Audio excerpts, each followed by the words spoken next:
Zach, you're with Allworth's Money Matters.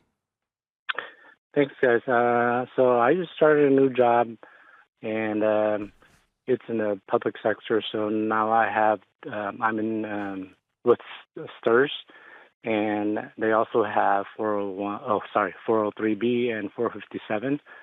I have an old 401k, and I just wanted to know, is there a preference on which one I should roll it over to you? And if and when I roll it over, is there, like, if I want to do a loan, is there a limitation on that? And so right now it's a 401k, not a 403b. Is that right? Correct. Okay. All right. And for the rest of the listeners, STRS is the state teachers retirement system in the state of California. And it's crazy how many different retirement plans, right? Sounds insane. It makes no sense. 403b, 450, they're all relatively similar. Similar rules, but not identical. Slight nuance in some of the differences. But the fact that we have all these different things. Kind of crazy. And how old are you, Zach? 47. So in a 401k, now that you've left your employer, you cannot take a loan on it. And if you roll it into an IRA, you cannot take a loan on it. Mm-hmm. If you roll it into your 403b, you can take a loan on it. Up to $50,000 or half the account value. Why would you want to take a loan on it? Oh, I'm just want to know the nuances and all that Okay, stuff. so here's the difference between the two. Is a 457 is much more liquid at severance of employment than a 403b. Because it doesn't matter your age. When you separate service, money in 457 can be accessed without any early withdrawal penalties. You don't have to be 59 and a half. You can be 47, 52. It doesn't. But not all 457s accept 401k rollovers. But a public entity 457 normally accepts a rollover. Okay. But a 457, here's a difference. One difference between a 401k and a 457. A 401k, it is a payroll deduction. I was going to call it a scheme, like they would call it in Great Britain. Because you were in Europe. System, a program, where you take a portion of your paycheck and you say, I'm going to have these dollars allocated into this account that's set up in a separate trust. It's not the company's assets. It's protected from the company's creditors.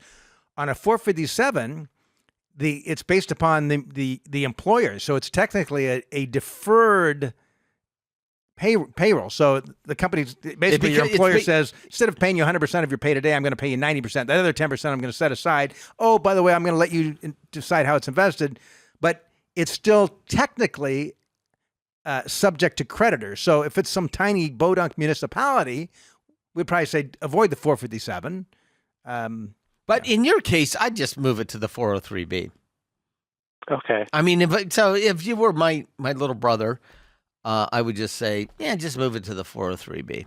Assuming you've got a good 403b, that's not a high cost one, because some of these are old annuities. But he's at STRS, so I assume you work in a school. Yes. Okay, and so the menu of the 403bs is pretty wide. Mm-hmm. So my daughter was a member of STRS, so we picked a really low cost. Yeah, there's low cost options. Yeah, but there are people that come to your lunchroom. They bring in pizzas. Do you ever see these people? I'm too new to see that happen. They still do that, you think? Yes, I asked my daughter. They still come in? Yeah, they still come in. Try to sell you. Yeah, try to sell you. It's a weird structure. 403b. Yeah. But you have a big menu of choices there, and just rolled into that, and you can take a loan against it. It's easy. That help? Yes. So one last question, if you don't mind. Yep. I also noticed that I'm no longer paying into Social Security. So with my service in the private sector, when I retire, I can still collect Social Security, correct? No, you can as of now. Yeah. I said, okay. Yeah. But because there was the Windfall Elimination was provision, just eliminated. The WEP. So it used to be that if you paid into both, you could collect Social Security, but it would be offset based upon the pension you were receiving during those years that you did not pay into Social Security. But that was just eliminated in the one big beautiful bill 2 months ago, 3 months ago. And I don't know when that kicked in immediately or kicks in for 2026? I don't know when it kicks in. Although I was visiting with a friend, and his wife was a retired school teacher, and she was lamenting how she couldn't collect Social Security. And I said to her, "Who's your financial advisor?" And she said, "Well, this guy." And I said, "Well, he's not doing. He should have told you." So yes, you can collect both. Well, I would. Okay. I wouldn't. I would not plan on it in your situation. I mean, look, by the time you go to collect Social Security, the Social Security Trust Fund will be bankrupt. There won't be. Yes, right? I understand. Okay, so why don't you plan on not? There's a good chance that windfall elimination provision comes back at some point in time. You think so? They're going to find some ways to reduce benefits. I did. Yeah. Anyway. Yeah. All right. I have a question for you. Are you a school teacher? I got a question for you. I'm sorry, say that again? Are you a school teacher? Yes, I am. Were you a school teacher previously? I was, but in the private sector. Oh, you So were? it was not a public school, yeah. Ah. Very nice. And what grade? College level. And what grade are you going to be teaching now? Same college level. Got it. All right, good. Okay. Yeah. Very nice. Well, Very good. nice. Well, thank you. Wait, one more. Yeah. What subject? What's the term they're using it for nowadays? Career technical education. Okay. Nice. Nice. All right. Well, thank you for serving. Yeah. I don't know Okay, what that thank you. means, but He well, probably helps people get jobs. yeah, that's what it sounds like. That sounds pretty important. Yes. Yes. Something about actually being able to get a job after you're. But Pat, with these, Follow your dreams, Scott.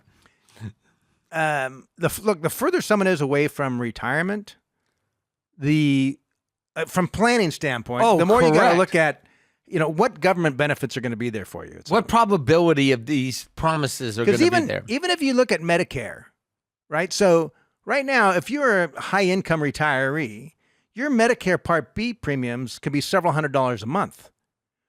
Versus if you have a more modest income, Which maybe could it's be $100 zero. a month. Yeah, or close to zero. or close to, depending. So it's one way of taking away benefits, right? If they're going to charge you more, It's needs based. that's how Medicare is today. And you kind of wonder if you look down the road. Will it be $3,000 a month, $5,000 a month? I mean, what will it be? The cost of medical care is it's phenomenal. It's staggering.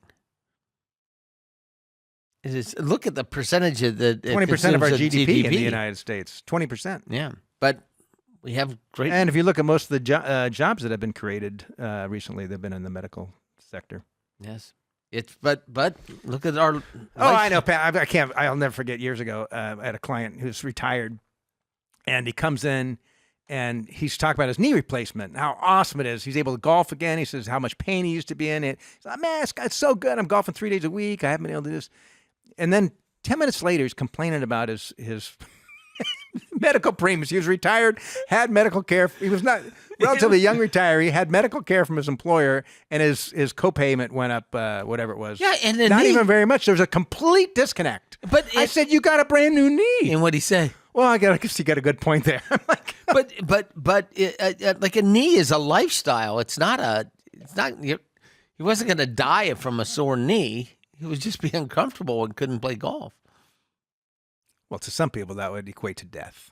Okay, I'm not a golfer, but I do know some of those guys.